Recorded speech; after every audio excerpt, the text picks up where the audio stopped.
नमस्कार, आप देख रहे हैं स्पेशल स्टोरी और आपके साथ मैं हूं शलन। स्पेशल स्टोरी में बात करते हैं विकास दुबे गैंग की। दुबे गैंग के खिलाफ गवाही देने वाला चश्मदीद मिल गया है।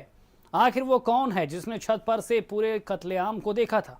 पुलिस ने कैसे शख्स को गिरफ्तार किया है जिसने बिकरू कांड को अपनी आंखों से देखा था? आज स्पेशल स्टोरी में आपको बिकरू कांड के चश्मदीद से सुनाएंगे कि कैसे 8 पुलिस वालों की हत्या की गई थी। स्पेशल स्टोरी में विकास दुबे की आखिरी बारात भी आपको दिखाएंगे।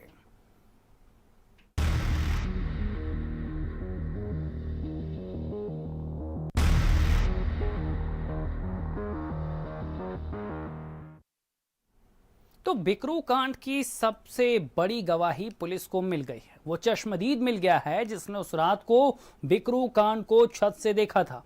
काफी दिनों बाद पुलिस ने जेसीबी ड्राइवर को गिरफ्तार कर लिया है और उसने पुलिस को पूरी सच्चाई जो बयां की है वो क्या है, इस रिपोर्ट में देखिए।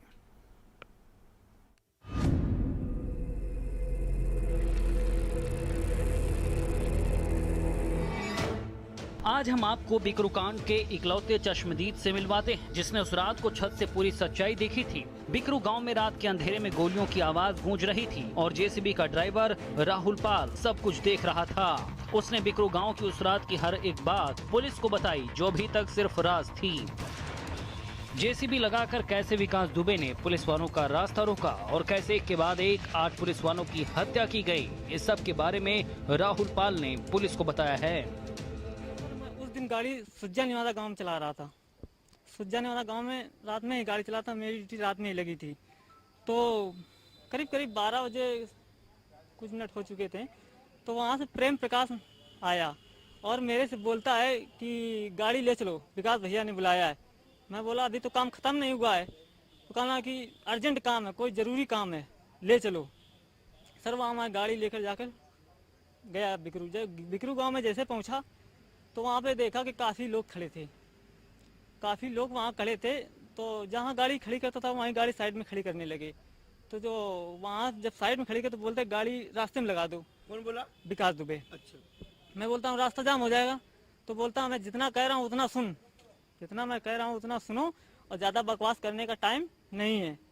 सब मैंने वहाँ पर गाड़ी रास्ते में लगा दी।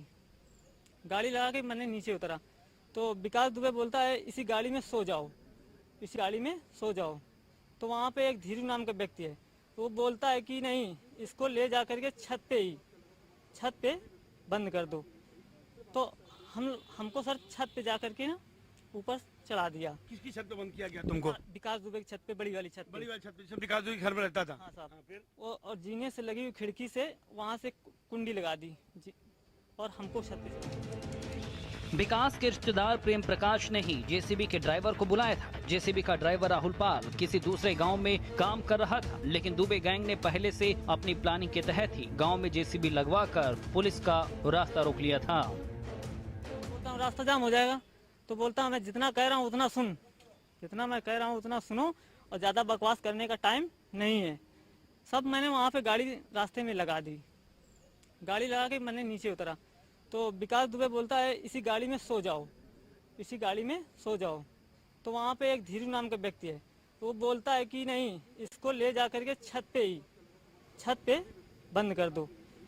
तो हमको सर छत पे जा करके ना ऊपर चढ़ा दिया। किसकी छत पे बंद किया गया तुमको? विकास दुबे की छत पे, बड़ी वाली छत पे। बड़ी वाली छत पे जब विकास दुबे के घर में रहता था? हाँ साहब। फिर वो और जीने से लगी हुई खिड़की से वहाँ से कुंडी लगा दी जी, और हमको छत पे चढ़ा दिया। तुमने उस वक्त जेसीबी लगा दी थी? हाँ साहब। बड़ी लगा दी थी? हाँ साहब। रास्ता बंद हो गया था? हाँ साहब। फिर क्या हुआ? फिर इसके बाद में छत पे मैं पहुंचा तो वहाँ पे देखा कि काफी लोग खड़े हुए थे, बंदूकें लिए थे और मतलब सब चारों तरफ छते में खड़े हुए लिए थे। सब बंदूकें लिए थे। कितने लोग होंगे जो असला लिए थे? लमसम 20-25 लोग थे वहाँ। सबके हाथ में असला थे? सबके हाथ में बंदूकें। जब बिकरू गांव में विकास के घर की तरफ जाने वाला रास्ता बंद कर दिया गया तो दुबे गैंग ने जेसीबी ड्राइवर को दुबे की छत पर बंधक बना लिया और छत पर जेसीबी के ड्राइवर ने जो कुछ देखा उसके बाद तो खुद काफी भयभीत हो गया। उसमें से कई लोगों को पहले से जानता था और कुछ उसके लिए अनजान थे। जैसे ही गांव में पुलिस पहुंची तो दुबे गैंग ने पुलिस पर ताबड़तोड़ फायरिंग शुरू कर दी और ये सब देखकर जेसीबी का ड्राइवर कांपने लगा। धीरू था और प्रभात था, अमर दुबे था, जिलेदार था, सुज्जा निवादा का प्रधान है, और अतुल था, और प्रेम प्रकाश था, शिवम था, प्रभात था, एक शिवम और था, और कुछ सब उसमें नए चेहरे थे जिसको मैं नहीं जानता हूँ। फिर क्या हुआ उसके बाद? इसके बाद जब मैं सब वहाँ पे छत पे चढ़ा, 8-10 मिनट बाद देखा वहाँ पे फायरिंग होने लगी। जब साहब फायरिंग होने लगी तो ये नहीं, हम बहुत तेज डर चुके थे। फायरिंग हो रही, मैं छत के किनारे रेल जाली बनी होती है किनारे छत के ना, जो छज्जा होता है, मैं वहीं लेट गया। वहाँ देखने लगा कि साहब बहुत फायरिंग हो रही थी। अब वहाँ से साहब जो दिख रहा था, तो बाद में पता लगा कि पुलिस वाले हैं। तो साहब वहाँ बहुत कम से कम 10-15 मिनट तक फायरिंग हुई। ज़्यादा देर टाइम तो देख नहीं पा रहे थे उस समय। गोली कौन चला रहा था, ये समझ में आ रहा था? पुलिस चला रही कि बदमाश चला रहे? साहब वो छत से गोली चला रहे थे। कौन लोग? जो विकास के आदमी। हाँ साहब, फिर साहब 10-15 मिनट गोलियां चली, उसके बाद में एकदम शांत हो। वहाँ से एक आवाज़ आई, बन काट। क्या बोले थे वो लोग बन काट बोले थे। कौन बोला था? विकास दुबे की आवाज़ आई थी। वहीं से सारा माहौल एकदम शांत हो गया साहब। उस समय से ना आवाज़ आई ना कुछ आई, एकदम शांत माहौल हो गया। बिकरू गांव में पूरी तरह से अंधेरा पसरा हुआ था। छतों से ताबड़तोड़ गोलियां बरसाई जा रही थी। जेसीबी के ड्राइवर राहुल पाल ने खुद बताया कि करीब 10 से 15 मिनट तक लगातार गोलियां चलती रहीं और दुबे गैंग ने कोड वर्ड में बात करके पुलिस पर हमला कर दिया। और ये लोग किधर गए पता नहीं चला। और साहब थोड़ी देर बाद देखा कि हाँ फोर्स लाइटें ही टार्च जल रही थी, फोर्स आ रही है। सोचा कि अब मैं मारा जाऊंगा, यहीं भी मारा साहब। वहाँ जैसे जैसे कूद काट के वहाँ से काफी देर तक गोलियां चलने के बाद गांव में पुलिस वालों की लाशों के ढेर लग गए। गांव में एकदम से सन्नाटा पसर गया। घबराए जेसीबी ड्राइवर को लगा कि कहीं उसे पुलिस पकड़ न ले, इसलिए वो बाद में वहां से भाग गया, जिसे बाद में पुलिस ने अब गिरफ्तार कर लिया है। गिरफ्तारी के बाद राहुल पाल ने पुलिस को पूरी सच्चाई बयां कर दी है। कानपुर से भारत समाचार के लिए अवनीश दीक्षित की रिपोर्ट। आज हम आपको विकास दुबे की आखिरी बारात दिखाने जा रहे हैं। कैसे दुबे गैंग ने बारात में जमकर डांस किया था। विकास दुबे गैंग ने डीजे पर जमकर धमाल मचाया था, लेकिन किसी को ये नहीं पता था कि ये उनकी आखिरी बारात है।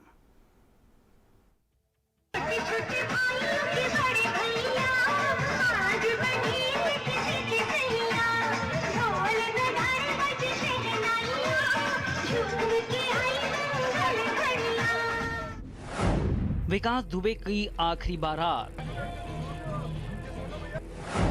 अमर की बारात में अगुआ था विकास। बारात में जमकर नाची थी दुबे गैंग। बंदूकों से लैस होकर आई थी पूरी टीम। डीजे पर गुर्गों ने जमकर किया डांस।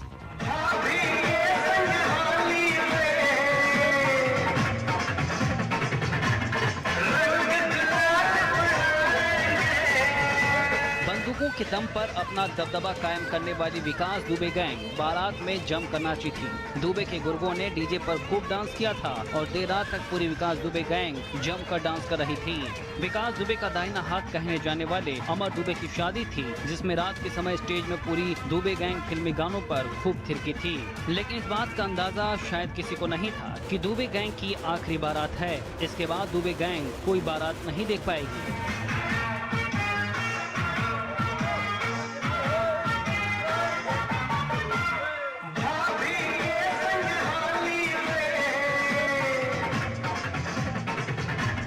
अमर दुबे की शादी का एक वीडियो वायरल हो रहा है, जिसमें विकास दुबे अमर दुबे की बारात में अगवाई कर रहा है। वो अमर दुबे के कान में कुछ कह रहा है। अमर दुबे दूल्हा बना था और विकास दुबे उसकी पूरी बारात की अगवाई कर रहा था।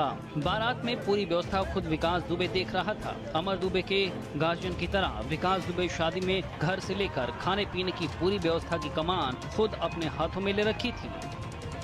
अमर दुबे की शादी में पूरी दुबे गैंग खूब मौज मस्ती कर रही थी। वीडियो में अमर दुबे दिख रहा है जो दूल्हा बना हुआ है, और खुशी दुबे भी है जो अमर दुबे के दोस्तों के साथ डांस कर रही है।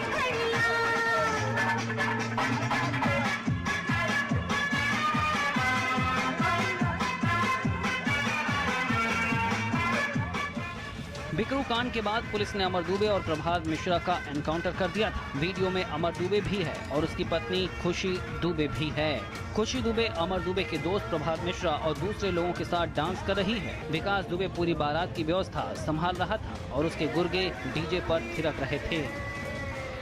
दुबे गैंग की आखिरी बारात थी और उसके बाद बिकरू कांड हुआ। फिर तो एक के बाद एक विकास दुबे और उसके गुर्गों को पुलिस ने ढेर कर दिया। अमर दुबे की बारात पूरी विकास गैंग के लिए आखिरी बारात साबित हुई। कानपुर से भारत समाचार के लिए अवनीश दीक्षित की रिपोर्ट।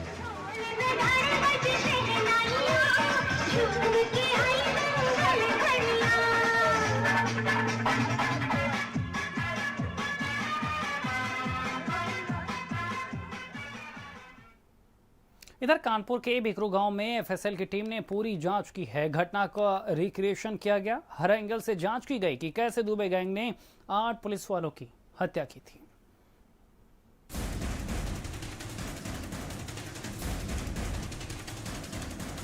बिकरू गांव में एफएसएल की टीम ने पूरी क्राइम सीन का रिक्रिएशन किया। गांव पहुंचकर एफएसएल की टीम ने पूरी घटना का हर एंगल से जांच की। कैसे विकास दुबे गैंग ने बिकरू गांव में पुलिस वालों को मारा था। गांव में टीम ने निरीक्षण करके हर जगह का मुआयना किया।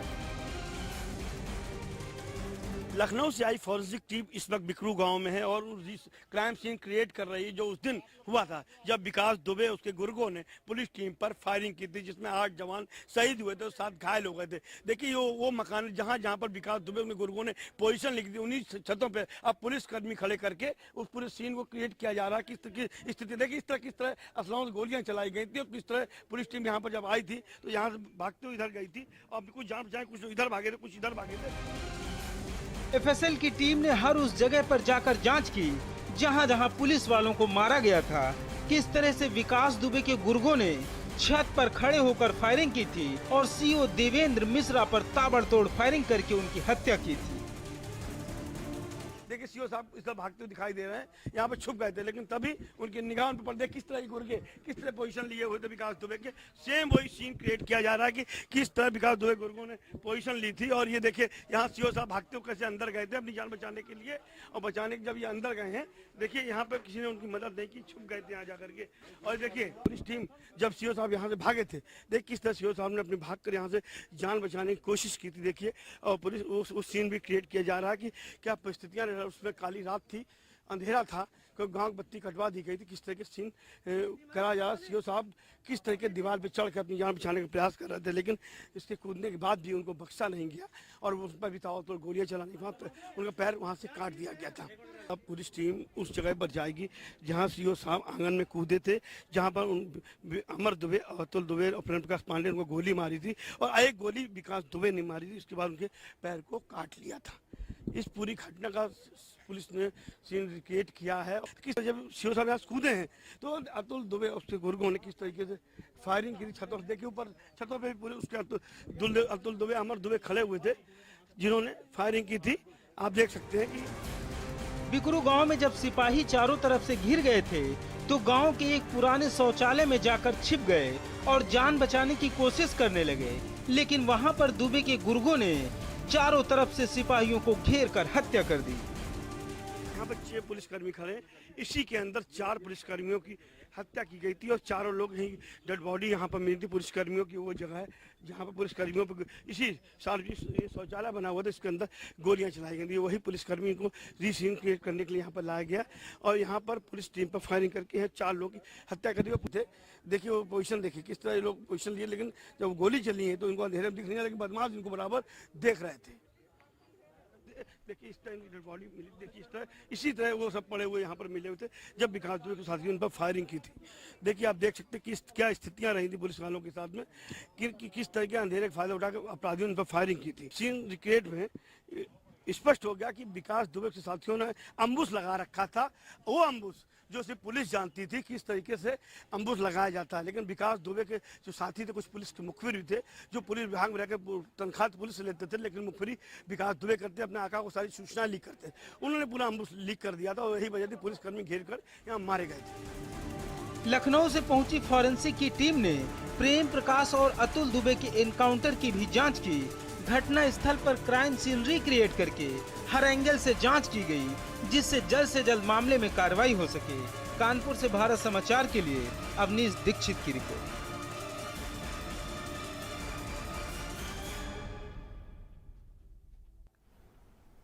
वहीं योगी सरकार ने देश की सबसे बड़ी अदालत को बता दिया है कि विकास दुबे का एनकाउंटर फेक नहीं था।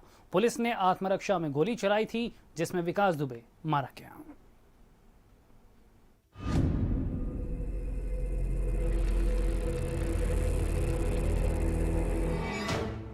विकास दुबे मामले में योगी सरकार ने हलफनामा दायर कर दिया है। सरकार की तरफ से स्पष्ट कर दिया गया है कि एनकाउंटर फेक नहीं था। पुलिस ने अपनी आत्मरक्षा में गोली चलाई थी और किसी भी एंगल से विकास दुबे के एनकाउंटर को फेक एनकाउंटर नहीं कहा जा सकता है।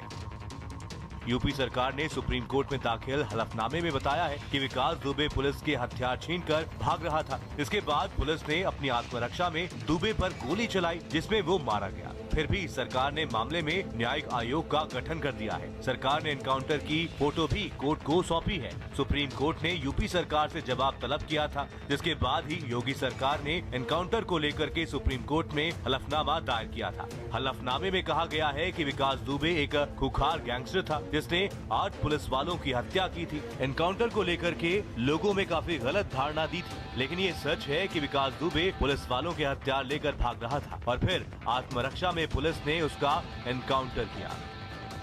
हलफनामे में सरकार ने कहा कि बारिश और तेज गति के कारण वाहन पलट गया था। वाहन में सवार पुलिसकर्मी गंभीर रूप से घायल हो गए। विकास दुबे ने घायल कर्मचारियों में से एक से पिस्तौल छीन ली। उसे आत्मसमर्पण करने के लिए कहा गया, लेकिन उसने ऐसा करने से इनकार कर दिया और पुलिस पर ही फायरिंग कर दी, जिसके बाद विकास दुबे पुलिस के साथ मुठभेड़ में मारा गया। मुंबई के वकील घनश्याम उपाध्याय और वकील अनूप अवस्थी ने जनहित याचिका दायर की है। याचिका में यूपी पुलिस की भूमिका की जांच की मांग की गई है। यदि कोई व्यक्ति भले ही वो हार्डन क्रिमिनल क्यों ना हो, पुलिस की कस्टडी में होता है, तो क्या पुलिस को उसको मारने का अधिकार मिल जाता है? ये दरअसल रूल ऑफ लॉ से जुड़ी हुई हत्या है। ये रूल ऑफ लॉ की हत्या है, तो इसका कोई उत्तर उसमें नहीं दिया गया है। मैं अपना जवाब तैयार कर रहा हूं और शीघ्र ही उसको फाइल करूंगा। हालांकि याचिका मुठभेड़ से पहले देर रात दायर की गई थी, जिसके बाद सुप्रीम कोर्ट ने सरकार से जवाब मांगा था और अब योगी सरकार ने कोर्ट में एनकाउंटर का हलफनामा दाखिल कर दिया है। ब्यूरो रिपोर्ट, भारत समाचार। विकास दुबे एनकाउंटर के बाद कई तरह की अफवाहें फैल रही थी। एनकाउंटर के बाद लोग सीधे पुलिस को कटघरे में खड़ा कर रहे थे, लेकिन योगी सरकार ने साफ कर दिया कि एनकाउंटर फेक नहीं था और न ही पुलिस ने अटैक किया था, बल्कि आत्मरक्षा में पुलिस ने गोली चलाई थी। कैमरा पर्सन के साथ अनूप कुमार, भारत समाचार, लखनऊ। बढ़ते आगे, शाहजहांपुर में उत्पाती बंदरों ने पूरे परिवार को ही खत्म कर दिया। बंदरों की शरारत ने पूरे परिवार की सांसें छीन ली। बंदरों का झुंड 5 लोगों की मौत का कारण कैसे बन गया, इस रिपोर्ट में देखिए।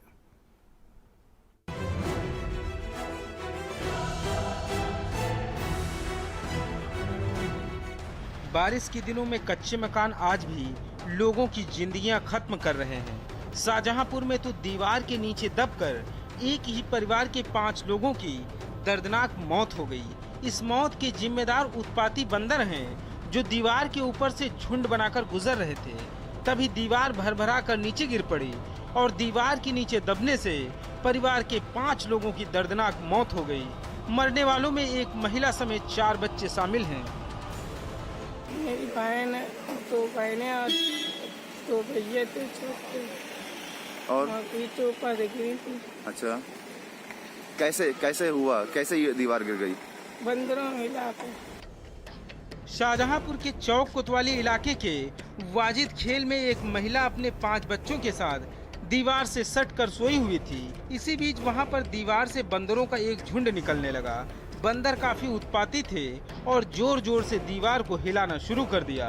बारिश में भीग चुकी दीवार थोड़ी ही देर में भरभरा कर नीचे गिर पड़ी और दीवार से सटकर सो रहा पूरा परिवार देखते ही देखते खत्म हो गया।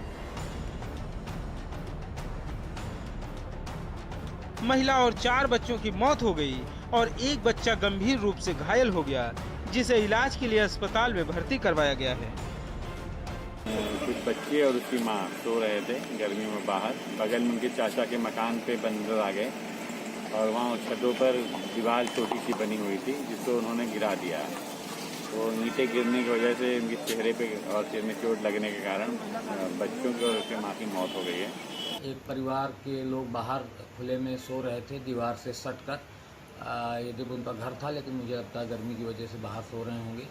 तो दीवार से सटकर सो रहे थे। पड़ोसी के दीवार की कुछ ईंटें गिर जाने के कारण उनकी डेथ हो गई है 5 लोगों की। हृदय विदारक घटना के संबंध में माननीय मुख्यमंत्री जी के संज्ञान में पूरा घटना लाया गया था और उनसे अनुरोध किया गया था कि परिवार को की आर्थिक स्थिति को देखते हुए कुछ आर्थिक सहायता प्रदान की जाए। माननीय मुख्यमंत्री जी ने तत्काल इस पर निर्णय लेते हुए 4 लाख रुपए की आर्थिक सहायता की घोषणा पूरे पीड़ित परिवार के लिए की है। हादसे की जानकारी जैसे ही मुख्यमंत्री योगी आदित्यनाथ को मिली तो उन्होंने तुरंत अधिकारियों को परिवार की मदद करने के निर्देश दिए। पीड़ित परिवार को मुआवजा देने के लिए अधिकारियों को मुख्यमंत्री ने सख्त निर्देश दिए हैं। फिलहाल हादसे के बाद से पूरे गांव में मातम पसरा है। एक ही घर में इतनी मौतें होने से हर कोई दुखी है। चारों तरफ गम का माहौल है। शाहजहांपुर से भारत समाचार के लिए अमित सक्सेना की रिपोर्ट।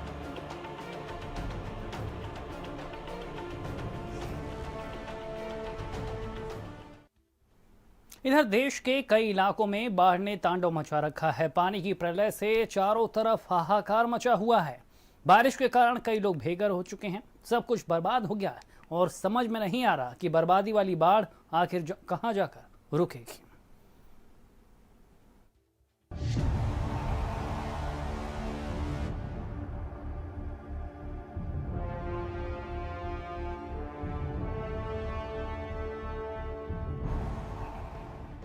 गुवाहाटी में बाढ़ ने कई इलाकों को पूरी तरह से बर्बाद कर दिया है। जहां देखो वहां सिर्फ पानी ही पानी नजर आता है। हर तरफ पानी ने तबाही मचा रखी है। लोगों के खेत और घर सब पानी में डूब गए हैं। रहने के लिए अब कोई जगह नहीं बची है। लोग अपने घरों से पलायन कर रहे हैं क्योंकि घर पूरी तरह से पानी में जलमग्न हो गए हैं। यही हाल असम के चिरांग का है, जहां पर भारी बारिश ने लोगों की जिंदगी को खतरे में डाल दिया है। बारिश ने लोगों से उनका सब कुछ छीन लिया है। घर पानी में पूरी तरह से डूब चुके हैं और कहीं पर रहने की कोई व्यवस्था नहीं बची है। बस सरकारी मदद मिल जाए तो जिंदगी को कुछ सहारा मिल जाएगा। लोग पूरी तरह से बाढ़ के कहर में बर्बाद हो चुके हैं। कई जगहों पर बारिश के कारण कटाव भी हुआ है, जिसमें लोगों के घर ढह गए हैं। अब लोगों के पास रहने के लिए कोई आसरा नहीं बचा है। असम के डिब्रूगढ़ में भी बारिश ने जमकर कहर बरपाया है। पानी की तेज धारा ने सब कुछ तहस नहस कर दिया है। जहां पर कभी चहल पहल हुआ करती थी, वो इलाके अब बारिश के कारण वीरान हैं। बाढ़ ने चारों तरफ तबाही मचाई है, जिससे लोगों की जिंदगियां खतरे में पड़ गई हैं। अब लोगों के घर पानी में जलमग्न हो चुके हैं और फसल पूरी तरह से तबाह हो चुकी है। लोगों के पास रहने और खाने पीने की दिक्कतें हैं।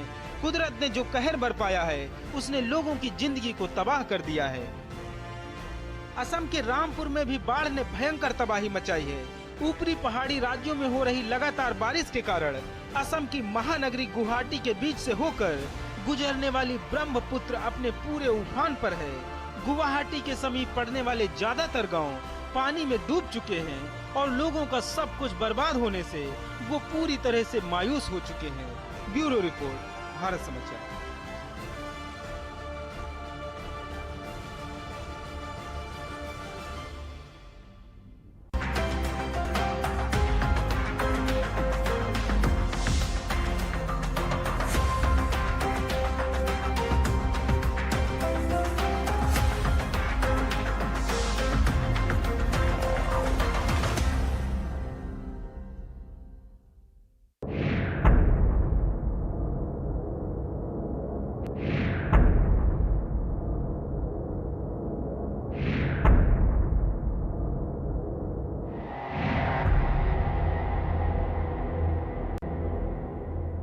सब कुछ आजमाया और तब मैंने माना कि सिर्फ सच्ची सहेली ही है महिलाओं के उन मुश्किल दिनों की हर समस्या, जैसे कठिन दर्द, अनियमितता, खून की कमी, थकान व कमजोरी जैसी सभी प्रॉब्लम्स के लिए नंबर 1 औषधि एवं टॉनिक। क्या आप जानते हैं